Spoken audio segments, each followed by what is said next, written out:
de nosotros tenemos hasta cierto punto creencias. Creemos en algo. Temprano comentaba y era el ejemplo más claro que ponía. Y es de que muchas veces nosotros entregamos nuestra confianza entera por creer. Las personas creemos constantemente en otras personas. Y podemos ver matrimonios que se conocieron y creyeron. Podemos ver amigos que se conocieron y creyeron. Sin importar el tiempo, vemos enamoramientos cortos, 1 o 2 meses, de ahí se casaron porque creían uno en el otro. Amistades cortas, se conocieron en la universidad, tu mejor amigo, tu mejor amiga, no llevan ni 2 meses y ya se confían todos sus secretos y creen. Amigos o familia que a veces solicitan préstamos, por ejemplo, ¿no? El dinero a veces es un punto de conflicto que tiene a nuestra sociedad en vilo últimamente. Y prestan dinero porque simplemente creen que les van a pagar y siguen creyendo. Y creemos y creemos y creemos. Y nos damos cuenta de que en realidad nuestra vida se basa en una creencia, en que tú crees en las personas, crees en las demás cosas. Tú estudias en una universidad porque crees que es la mejor universidad. Tú pones a tus hijos en un colegio porque crees que es el mejor colegio. O crees que es la decisión adecuada. Tú escoges una carrera universitaria porque crees que es la mejor carrera para ti. Y nos vamos dando cuenta de que siempre estamos creyendo. Ahora, ¿nunca te has puesto a pensar cuánto tiempo tomaste para creer en algo? Amistades cortas y estás creyendo que es tu mejor amigo en toda la vida. Enamoramientos cortos y para los jóvenes muchas veces crees que es el amor de tu vida y que con él vas a formar una familia y vas a crecer junto y ya estás calculando el número de hijos y cada cuánto tiempo van a tener que hacerlos. Y así se van pensando y van maquinando todo esto.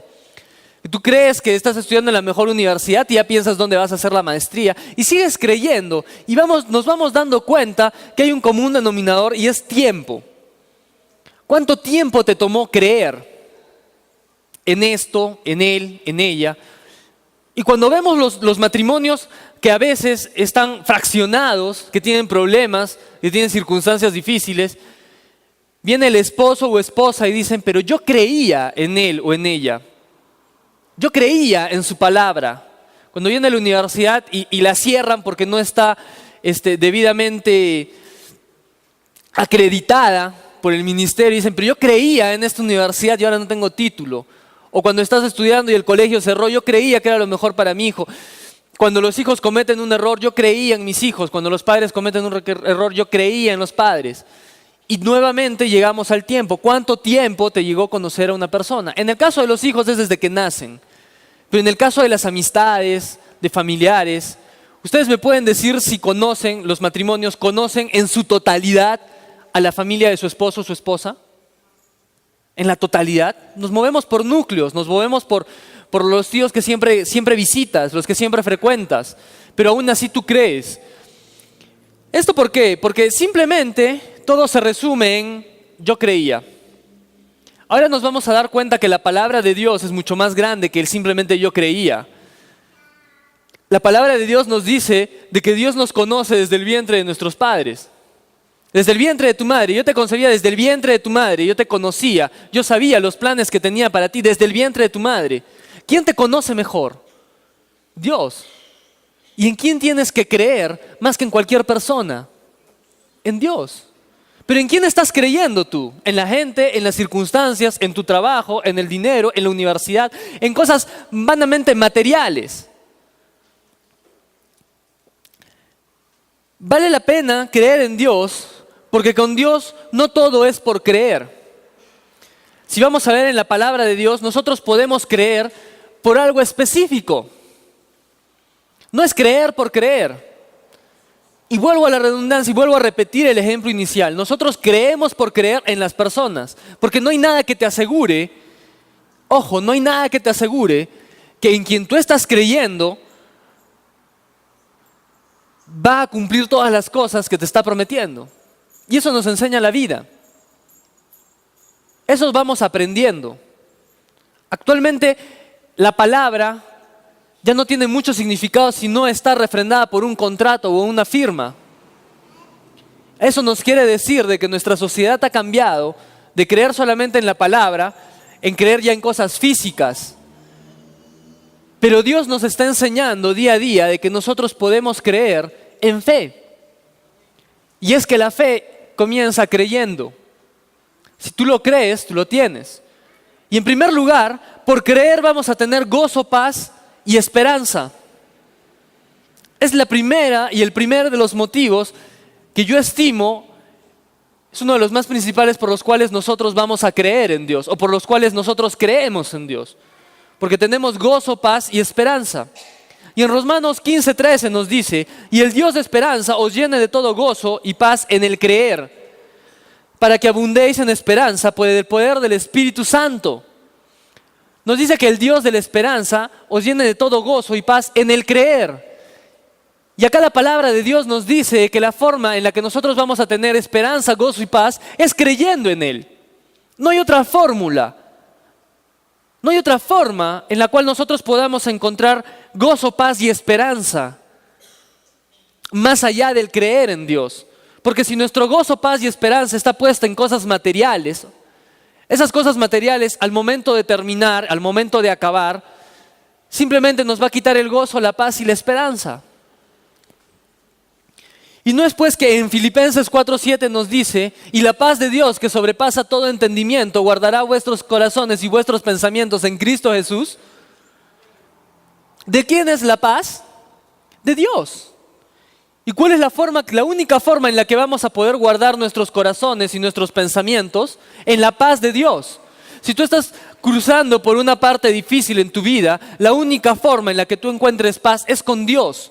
Y la única forma en la que tú encuentres gozo y esperanza es teniendo la paz de Dios en ti. Porque va a guardar tu corazón y tu pensamiento. ¿Por dónde entra la perversión del mundo en nuestras vidas? Por nuestros pensamientos. Por la conciencia de pecado. Por la conciencia de las actitudes, de las actividades que nosotros realizamos. Por nuestra conciencia. ¿Pero qué es la conciencia? Son pensamientos. ¿Y quién controla nuestros pensamientos? Nosotros. Pero cuando se convierte en incontrolable e insostenible, ¿qué es lo que necesitamos para controlar nuestros pensamientos? La paz de Dios. Y si la paz de Dios, que sobrepasa todo entendimiento, guarda nuestros corazones y nuestros pensamientos, ¿cómo llegamos a la paz de Dios? Y nos dice: y el Dios de esperanza os llene de todo gozo y paz en el creer. Y la fórmula está resuelta. La única forma en la que tú vas a encontrar la paz de Dios es creyendo en Dios. Es creyendo en Él. No hay nada más. Circunstancias difíciles hay en la vida. Pero como lo decía en el primer servicio, hay un refrán que nos dejan nuestros abuelitos. Y es de que para todo hay solución menos para la muerte. Pero ya me pasó la muerte. Entonces no hay solución. Sí hay solución, porque nos dice que todos los que están en Cristo tenemos una esperanza. ¿Y cuál es la esperanza? La esperanza es la vida eterna. Y esa vida eterna va a estar llena de gozo y de paz. Pero para nosotros tener gozo y paz en esta tierra, tenemos que creer en Dios. No nos queda de otra. El mundo natural, ¿qué tiene? También hay un común denominador de felicidad en el mundo y se llama dinero. Unos piensan de que por tener dinero, por poseer, por tener posesiones, lo tienen todo seguro. Tienen gozo, paz y esperanza. Pero ¿dónde estás poniendo tus ojos? En la paz monetaria. ¿Y tú qué dices? No, mientras haya un plato de comida en la mesa, que se refleja en dinero, porque ¿con qué compras el plato de pan en la mesa? Yo estoy tranquilo. Pero ¿y qué pasa cuando se acaban los recursos? ¿En quién estás poniendo tus ojos? Van a empezar a venir aflicciones y preocupaciones, porque tú estás poniendo tus ojos en lo material y no te estás dando cuenta de que el gozo y la paz y la esperanza te la da Dios. Y vamos viendo de que Dios tiene promesas y esas promesas han sido cumplidas. Si tú quieres saber de que Dios te habla con la verdad, agarra tu Biblia y lee el Antiguo Testamento y vas a ver que el cumplimiento de las promesas de Dios están en el Nuevo Testamento. Muchas veces al pie de la letra. Muchas veces tú vas a leer que el Cordero fue llevado al matadero y vas a ver el cumplimiento de que el Cordero llega al matadero por un calvario. Y se está cumpliendo una profecía con cientos de años antes de que sucediera. ¿Y qué quiere decirnos la Biblia con eso? De que las cosas que Dios ha puesto en el antes van a tener un cumplimiento en el ahora. Y el ahora es ahora. Y esto se va a dar ¿por qué? Porque ya se pagó un precio con la llegada de nuestro Señor Jesucristo. ¿Y por qué existe la perversión en el mundo? Porque va a haber una segunda venida de nuestro Señor Jesucristo, en la cual Él va a tomar la autoridad y potestad sobre toda la tierra. Mientras tanto, la potestad y la autoridad está dada en nosotros.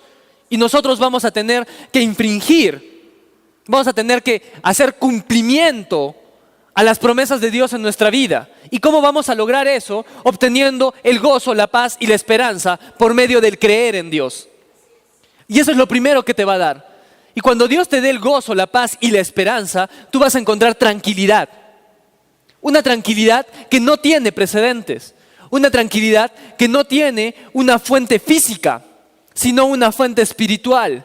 Y es la mejor fuente porque es una fuente inagotable. Y vas a sentir que el Espíritu Santo va a fluir como ríos de agua viva en tu interior. Y cuando tú sientas un fluir de ríos de agua viva en tu interior, es una fuente inagotable de paz, de gozo y de esperanza. En segundo lugar, nosotros vamos a creer para ver la gloria de Dios reflejada en nuestras vidas. Jesús dijo en Juan 11:40, ¿no te he dicho que si crees verás la gloria de Dios? Lo están haciendo cada vez más rápido. Muy bien, chicos. ¿Y no te he dicho que si crees verás la gloria de Dios? Y Jesús te lo está poniendo en letras grandes y blancas en este día, porque yo creo de que Él quiere que tú sientas de que Él te está hablando directamente. Yo quiero que tú te imagines en este momento que Jesús mismo está parado delante tuyo y te está diciendo, necio, testarudo, ¿no te he dicho que si crees verás la gloria de Dios? ¿No te he dicho que la solución a todas tus aflicciones y a todos tus problemas está en creer? Y ahí sí tendrás la gloria de Dios en tu vida. Y teniendo la gloria de Dios en nuestra vida va a venir gozo, paz y esperanza. No es por hacer, como muchas veces pensamos, por lo que yo hago tengo, sino es por lo que creemos. Porque es pues la fe, la esperanza de lo que se espera, la convicción de lo que no se ve. ¿Y qué es eso? Creer. Creer que las cosas y llamar a las cosas que no son como si fuesen, es creer en que ya está hecho. Es creer en que ya está dado. Entonces no hay otra fórmula que creer. Eso quiere decir que cada uno de nosotros, aunque las personas y el mismo diablo nos digan que no podemos recibir un milagro, lo vamos a poder recibir. Porque tú estás creyendo y estás confiando.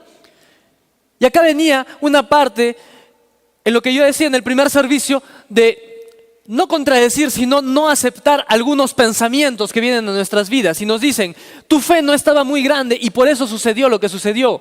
Tú no te desarrollaste tanto y por eso Dios permitió de que suceda esto.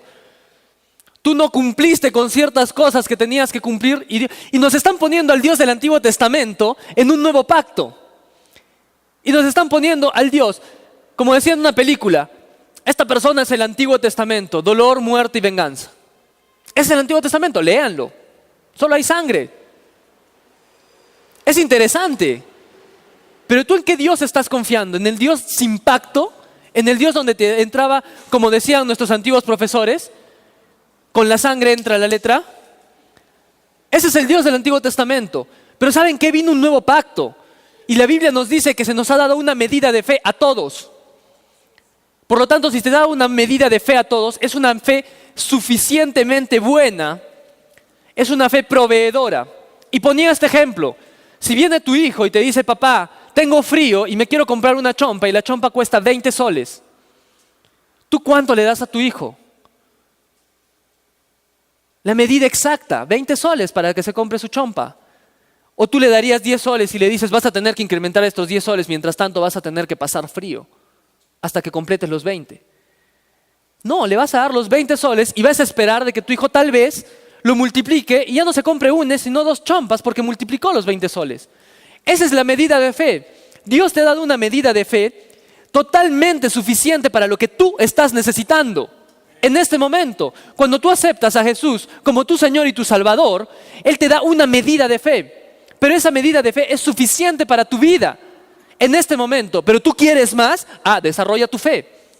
Pero no es de que Dios te da una medida de fe insuficiente para poder cumplir los designios en tu vida. Entonces me dirás, ¿qué pasó? Bueno, hay perversión en el mundo. Y nuestros pensamientos muchas veces no dejan que Dios actúe sobre nuestra vida como Él quisiera actuar.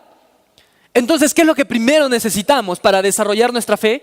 Gozo, paz y esperanza, viendo la gloria de Dios. Porque con esa paz tú vas a poder tener tus pensamientos limpios y claros para poder continuar tu camino. ¿Te estoy echando la culpa? ¿Te estoy condenando? No. Pero quiero que entendamos y que podamos tener y vislumbrar lo que Dios quiere para nuestras vidas. Y es tener un entendimiento mayor que pueda desarrollar ¿qué? Nuestra paz y nuestro gozo. Porque con esa paz y ese gozo nosotros vamos a poder controlar nuestros pensamientos. ¿Quiénes controlan nuestros pensamientos? Nosotros. ¿Quién permite una telaraña y una maraña de cosas en nuestra cabeza cuando tenemos un problema? Nosotros. ¿Quiénes piensan en todas las consecuencias antes de que ocurra el problema? Nosotros.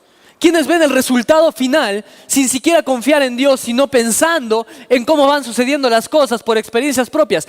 Nosotros. ¿Y cómo puedes controlar esos pensamientos si no tienes paz, gozo y esperanza en tu mente y no disfrutas de la gloria de Dios? ¿Y cómo tú obtienes esta gloria de Dios? Creyendo. Creyendo en Dios. ¿Cómo obtienes la esperanza? Creyendo en Dios. ¿Cómo obtienes el gozo? Creyendo en Dios. ¿Cómo obtienes la paz? Creyendo en Dios. Y por creer, lo imposible se hace posible. Jesús dijo, si puedes creer, al que cree, todo le es posible. Marcos 9:23. Si puedes creer, al que cree, todo le es posible. No te está dando una limitante. No te está diciendo, al que cree, se le abren ciertas puertas. No, te dice, al que cree, todo le es posible. Todo. Absolutamente todo. Hay cosas en la vida que son humanamente imposibles de cambiar. Ya lo di en el ejemplo anterior. Todo tiene solución menos eso. Pero ¿sabes qué? A nosotros, como hijos de Dios, nos queda la esperanza. La esperanza de un futuro lleno de su favor y su gracia al lado de nuestros seres queridos. Eso nos queda a nosotros. Ese gozo y esa paz nos va a dar la tranquilidad. Esa paz nos da esa tranquilidad para poder llamar lo imposible posible y poder ver la eternidad en un futuro. Es ahí donde el creer y donde la fe toman un papel protagónico. Es ahí donde creer en Dios es la única alternativa. Es ahí donde tú ya no tienes nada más que creer en Dios. Pero obviamente no queremos llegar a ese punto. Obviamente yo no quiero que lleguen a ese punto. Por lo tanto hay que creer en Dios. Y continuar creyendo en Dios. Y seguir creyendo en Dios. Y no nos va a quedar de otra porque lo maravilloso de nuestro Dios es que es especialista en lo imposible. Y muchas veces me dicen, tú estás orando, pero la persona por la que tú oras, oramos por jefes, por mandatarios, no es cristiano, no cree en Dios. Y yo puedo decirles, sí, pero aún el faraón teniendo tantos dioses, Dios pudo mover su corazón. Dios pudo tocar su corazón, endurecérselo, ablandarlo. Dios lo pudo controlar mediante nuestra creencia, mediante lo que nosotros creemos, porque es justo. Ahora, no vas a decir, bueno, yo estoy creyendo porque el hermanito tal va a tener tales cosas. No va a funcionar así, porque Dios es un Dios universal, pero es un Dios único y celoso con cada uno. Simplemente que está haciendo de que las cosas sucedan a través de otras personas para ti. Pero estas personas también tienen sus propias creencias, entonces Dios nunca va a querer lo malo para las otras personas. Va a mover las cosas con las demás personas para tu bienestar sin afectar la vida de los demás. Ese es el Dios lleno de amor que nosotros tenemos. Y acá también Lucas en 1:37 nos dice, porque no hay nada imposible para Dios. Y la Biblia ya nos lo está diciendo, no hay nada imposible para Dios. Si quieres cambiar todo eso, no hay nada imposible en lo financiero para Dios. No hay nada imposible en la salud para Dios. No hay nada imposible para las rencillas para Dios. No hay nada imposible en una separación para Dios. No hay nada imposible para Dios. Lo maravilloso de nuestro Dios es que no nos pregunta si podemos pagar. Es que no nos pregunta cuántas acciones has hecho tú para llegar a esto. Es que no nos pregunta qué tienes tú para merecer esto. Porque yo les digo una cosa, no somos merecedores de esto. No somos merecedores, pero el cheque está firmado. El cheque tiene la firma correcta, dice Jesucristo en la firma. Y salvación en el contenido. Y bendiciones en el acápite de más abajo. Pero ¿quién decide creer que esta firma es cierta o no es cierta? Nosotros. Si tú tienes un billete de 50 soles y yo te hago creer que ese billete es falso, tú no lo vas a usar. Porque vas a tener temor de usarlo, porque piensas que es falso. Pero yo te digo una cosa, Dios ha puesto un billete de 50 soles en tu billetera totalmente genuino. Y Él está buscando de que tú tengas tal paz en tu cabeza y que vivas con tal gloria para que tú puedas creer que lo que tienes es cierto. Y una vez de que tú sepas que lo que tú tienes es cierto y lo que Dios te ha dado es totalmente palpable y creíble, aun cuando no lo veas, tú vas a poder entender que lo imposible se hace posible. Y vas a poder hacer verdad la letra de las canciones que cantas, donde tú dices que solo Dios puede mover montes. Y efectivamente, solo Él los puede mover.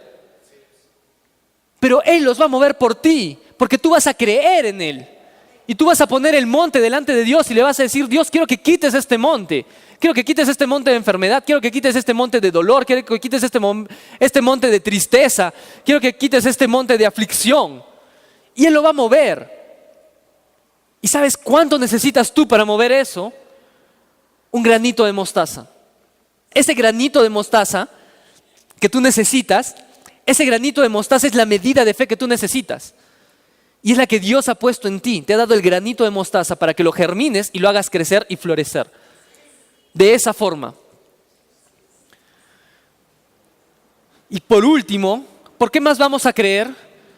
Porque creyendo vamos a tener vida eterna. No hay otra.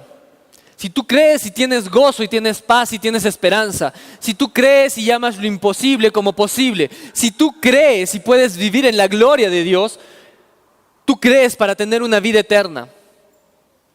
Y ahí regreso nuevamente a lo mismo. Si tú crees por tener una vida eterna, vamos a tener una vida eterna para disfrutar todos los momentos de nuestra vida. Los que no pudimos disfrutar en esta tierra, los vamos a disfrutar en nuestra vida eterna y por eso creemos. Y esa es la esperanza que nosotros tenemos. Y esa es la esperanza que yo quiero que tú tengas. Si no has podido vivir un momento especial de tu vida en esta tierra, tú vas a tener vida eterna para disfrutarla. Y Pastor Jim me decía, Leo, tu tiempo en la tierra se resume en 2 horas, comparado con la eternidad. No te aflijas en tus 2 horas. Disfruta y vive tus 2 horas con gozo, paz y tranquilidad. Y yo no lo entendía al Pastor Jim. Y ahora lo entiendo y le digo, voy a disfrutar mis 2 horas. Voy a disfrutar mis 2 horas en esta tierra para poder entrar tranquilo en la eternidad y cumplir el propósito que Dios tiene en mi vida en esta tierra. ¿Para qué? Para poder terminar de disfrutar mi eternidad. ¿Cuántas horas creen que dura la eternidad si la vida por este mundo dura 2 horas? Entonces, si te vas antes de tiempo, en realidad solo has estado minutos de tu eternidad. Y si completas tu vida entera, solo has estado 2 horas. Y te queda una eternidad por disfrutarla. Eso por el simple hecho de creer. En Juan 3, 16, 18 nos dice, porque de tal manera amó Dios al mundo, que ha dado a su Hijo unigénito, para que todo aquel que en Él cree no se pierda, mas tenga vida eterna. Porque no envió Dios a su Hijo al mundo para condenar al mundo, sino para que el mundo sea salvo por Él. El que en Él cree no es condenado, pero el que no cree ya ha sido condenado, porque no ha creído en el nombre del unigénito Hijo de Dios. Y nos repite unigénito para que ustedes sepan de que no es Jesús y sus amiguitos, no es Jesús y otras personas, es Jesús, el Hijo unigénito, ha hecho de que esto sea tangible para ti. Una sola persona, un solo Hijo enviado a esta tierra para que tú puedas tener todas las bendiciones. ¿Y sabes dónde empieza tu creer? No cuando crees en un Jesús crucificado, no cuando entregas a un Jesús muerto, no cuando entregas a un Jesús comparado con un cordero llevado al matadero, sino cuando tú miras a un Jesús resucitado, elevado al cielo en cuerpo, alma y espíritu. No un alma que va en pena por el mundo, sino un cuerpo vivificado que ha sido llevado hasta los cielos y está sentado a la diestra de nuestro Padre. Eso es en lo que tú tienes que creer. Cuando tú creas eso, dice en Romanos 10, 9, 10, y que confieses con tu boca que Jesús es el Señor y creyeres en tu corazón que Dios lo levantó de entre los muertos, no que lo crucificaron, sino que Dios lo levantó de entre los muertos, serás salvo.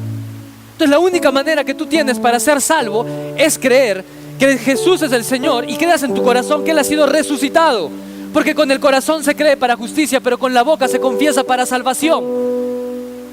Con la boca se confiesa para salvación. Y esa es la forma en que tú crees y tienes vida eterna, confesando que Jesús es nuestro Señor y nuestro Salvador, con tu boca y creyéndolo en tu corazón, que Él ha resucitado dentro de los muertos. Y la palabra de Dios es clara: el que no cree es condenado. Este no es un día de condenación, pero te estoy dando la clave para salvación, tan sencilla como recibir en tu corazón a Jesús como tu Señor y Salvador. Y ahí es donde comienza todo, porque cuando tú crees que Dios lo levantó de entre los muertos y Él es tu Señor y tu Salvador, es depositada en tu medida de fe. Y esa medida de fe es única para cada uno de nosotros, e igual porque Dios no hace excepción de personas, dice la Biblia. Por eso es que la medida de fe es dada a cada uno de nosotros y depende de nosotros desarrollarla. Pero te digo una cosa: esa medida de fe es suficiente para solucionar los problemas que el día de hoy tú tienes en tu vida. Esa medida de fe es suficiente para que tú tengas una vida plena en este mundo, en tus 2 horas de eternidad, y puedas completar tu eternidad feliz. Entonces, no te desanimes, no te entristezcas, no te aflijas por el día de mañana, porque el día de mañana traerá su propia aflicción. Pero Dios también nos dice de que dejemos nuestra carga sobre sus hombros, porque la carga de Él es ligera y su yugo es fácil. Dejemos nuestras cargas en Él. Cuando tú dejes la carga en Él, va a comenzar todo.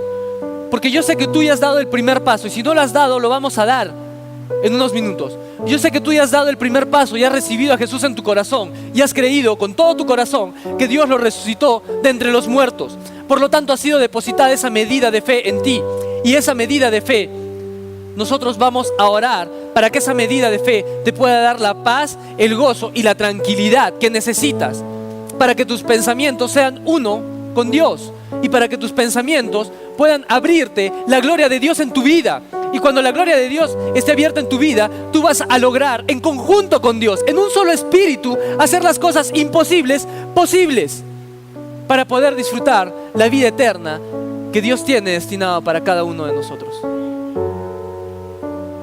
Si el día de hoy tú has venido por primera vez o nunca has recibido a Jesús en tu corazón, o sientes que no lo has recibido como deberías y no has creído con cierta convicción que Dios lo levantó entre los muertos, vamos a orar. Señor Jesús, te pido perdón. Sé que he fallado, he pecado, pero yo te acepto en mi corazón y te declaro como mi Señor y mi Salvador. Necesito de ti, creo en ti,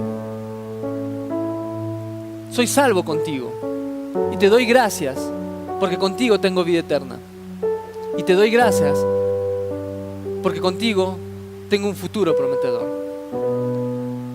En el nombre de Jesús, amén. Si has hecho esta oración por primera vez con convicción en tu corazón, esta medida de fe ha sido depositada en ti. Es responsabilidad tuya desarrollarla en su máximo potencial. Yo creo fervientemente que el Señor ha puesto un mensaje en cada uno de sus corazones. Y cuando sientas aflicción, cuando tengas problemas, cuando tengas angustias, lo único que tienes que hacer es ir a Filipenses 4:7 y recordar que la paz de Dios, que sobrepasa todo entendimiento, guardará tu corazón y tus pensamientos en Cristo Jesús. Es el único versículo que te pido que recuerdes de hoy en adelante, para los tiempos de aflicción, para los tiempos de problemas, para los tiempos de circunstancias difíciles, y que simplemente tú puedas repetir en tu cabeza y en tu corazón y le digas: y la paz de Dios, que sobrepasa todo entendimiento, guardará nuestros corazones y nuestros pensamientos en Cristo Jesús. Y así la paz, el gozo y la esperanza de Dios estarán contigo hasta el final de los tiempos. Y con esa paz y ese gozo vendrá la gloria de Dios en tu vida, y haremos cosas imposibles posibles, y viviremos una vida eterna al lado de nuestro Padre. Que tengan un lindo domingo, una linda semana. Que Dios los bendiga.